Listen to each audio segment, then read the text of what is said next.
Hi friends, இன்றைக்கி நம்ம வீட்டில் ஒரு சின்ன ஃபங்க்ஷன்னா ஸ்வீட் இல்லாமையா வாங்க ஃபஸ்ட்டு ஸ்வீட் எப்படி செய்கிறதுன்னு பார்க்கலாம். அதுக்கு நம்ம ஃபஸ்ட்டு ஒரு கடாய் எடுத்துக்கலாம். ஹீட் ஆனதும் ஆயிலும் கீயும் சேர்த்துக்கலாம். இன்றைக்கி நான் நாகா ரவை தான் எடுத்திருக்கேன்.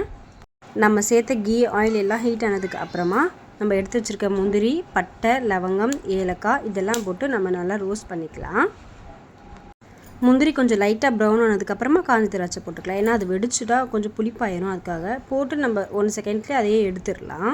முந்திரியும் திராட்சையும் எடுத்ததுக்கப்புறம் பேலன்ஸ் இருக்கிற நெய்லேயே நம்ம எடுத்து வச்சுருக்கிற ரவையை போட்டு நல்லா ரோஸ்ட் பண்ணிக்கலாம்.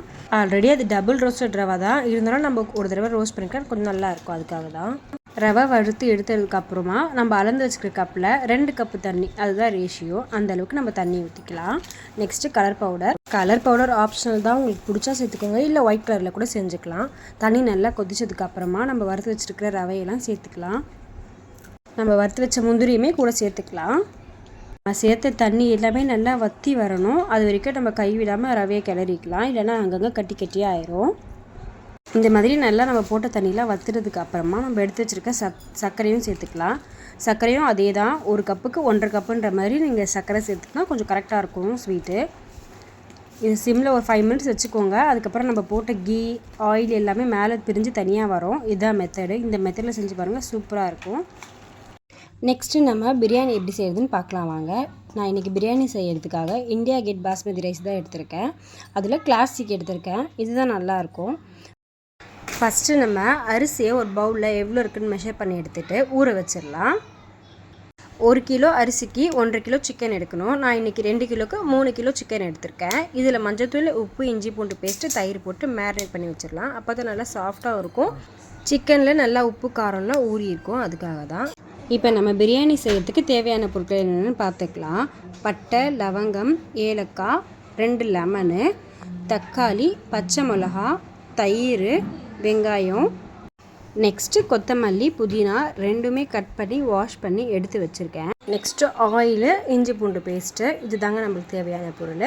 இப்போ நம்ம நெக்ஸ்ட்டு எப்படி செய்கிறதுன்னு பார்க்கலாம் வாங்க. அதுக்கு நம்ம ஃபஸ்ட்டு பாத்திரத்தை ஹீட் ஆக்கிக்கலாம். பாத்திரம் ஹீட் ஆனதும் நமக்கு தேவையான அளவு ஆயில் சேர்த்துக்கலாம். நான் வந்து இன்றைக்கி 3 கிளாஸில் ஆயில் எடுத்திருக்கேன். நீங்கள் வேணும்னா 1/2 லிட்டர் ஆயில் எடுத்துக்கோங்க.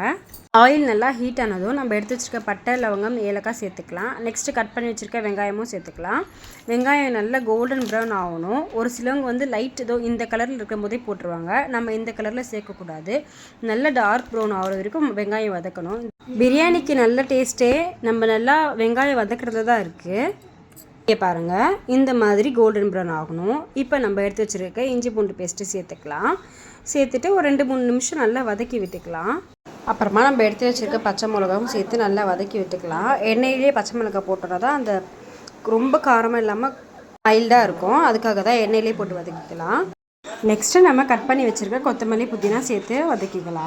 நம்ம போட்ட கொத்தமல்லி, புதினா எல்லாமே நல்லா வதங்கி வந்ததுக்கப்புறமா நம்ம மேரினேட் பண்ணி வச்சுருக்கிற சிக்கன் பீஸ் எல்லாமே கொஞ்சம் கொஞ்சமாக அதில் சேர்த்துக்கலாம்.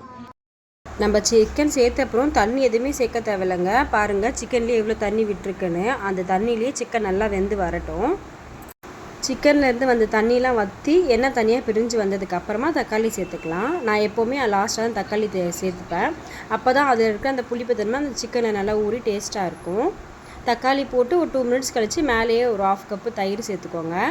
தயிர், தக்காளி, கறி எல்லாமே சேர்ந்து ஒரு கிரேவி கன்சிஸ்டன்சிக்கு வரணும். அது வரைக்கும் நம்ம நல்லா வதக்கி விட்டுக்கலாம். பாருங்கள், நம்ம போட்ட தயிர், தக்காளி எல்லாமே சேர்ந்து வதங்கி வந்துடுச்சு. இப்போ நம்ம இதில் மஞ்சத்தூள், காரத்தூள் எல்லாமே சிக்கன்லேயே சேர்த்தாச்சு. அதனால் இப்போ சேர்க்குறதுக்கு எதுவுமே இல்லை. நம்ம அளந்து வரைச்சோம் இல்லையா அரிசி பவுலு, அதில் ஒரு 1.5 பவுல் தண்ணி அளவுங்க, அதுதான் ரேஷியோ.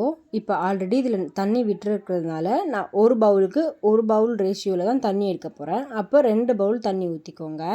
இங்கே பாருங்கள், நான் ஊற்றிருக்கேன். இதில் தான் நான் அளவு எடுத்தேன் அரிசி, அதனால் இதில் 2 பவுல் தண்ணி சேர்த்துக்கலாம். இந்த தண்ணி சேர்த்ததுக்கப்புறம் நல்லா கிளறி விட்டு உப்பு, காரம் எல்லாம் கரெக்டாக இருக்கான்னு நம்ம செக் பண்ணிக்கலாம். எனக்கு இதில் லாஸ்ட்டாக கொஞ்சமாக உப்பு கம்மியாக இருக்க மாதிரி இருந்துச்சு. அதனால் நான் தேவையான அளவு உப்பு சேர்த்துக்கிறேன். ஆனால் லாஸ்ட்டாக செக் பண்ணிக்கோங்க, உப்பு காரம்லாம் இருக்கான்னு, அதுதான் ரொம்ப முக்கியம். எனக்கு கம்மியாக இருந்துச்சு, நான் சேர்த்துக்கிட்டேன். இப்போ இந்த தண்ணி நல்லா கொதித்து வரட்டுங்க. பாருங்கள், நல்லா தண்ணி இந்த மாதிரி கொதித்து வரும்போது நம்ம ஊற வச்சுருக்கோம் இல்லையா அரிசி, அதில் தண்ணியெல்லாம் வடிச்சிட்டு தண்ணி நல்லா வடிச்சிடலாம். வடிச்சிட்டு அரிசியை மட்டும் நம்ம சேர்த்துக்கலாம். ஏன்னா நம்ம தண்ணி கரெக்டாக சேர்த்துருக்கோம், அதனால் நம்ம வெறும் அரிசியை மட்டும் தான் சேர்க்கணும். அரிசியை கழுவிட்டு ஊற வைங்க, நான் சொல்ல மறந்துட்டேன். நம்ம ஊற வச்சதுக்கப்புறம் நம்ம அரிசி கழுவினோன்னா அரிசியெல்லாம் உடஞ்சிரும், அப்புறம் உதிரியாக வராது. நல்லா ஒரு தடவை கழுவிட்டு ஊற வச்சு லாஸ்ட்டாக மேலேருந்து தண்ணியெல்லாம் வடிச்சிட்டு அரிசி சேர்த்துக்கோங்க. அரிசி சேர்த்தப்புறமா நம்ம ரொம்ப கிளற தேவையில்ல. இந்த மாதிரி 2 சைடு மாற்றி மாற்றி கிளறி விட்டுக்கோங்க. இங்கே பாருங்கள், நம்ம போட்ட தண்ணியில் நல்லா வற்றி வந்துடுச்சு பாருங்கள். அது வரைக்கும் நம்ம கேஸ் வந்து ஹை ஃப்ளேம்லேயே வச்சுக்கலாம். தண்ணி வற்றி வந்ததுக்கப்புறம் நான் 2 லெமன் எடுத்து வச்சுருக்கேன், அதையும் சேர்த்துப்போம் மேலே. நான் ஃபுட் கலர் சேர்க்கல, உங்களுக்கு தேவைன்னா நீங்கள் அதையும் சேர்த்துக்கலாம். மூடி ஒரு 5 மினிட்ஸ் இல்லை ஒரு 10 மினிட்ஸ் வச்சுக்கோங்க தம்மில்.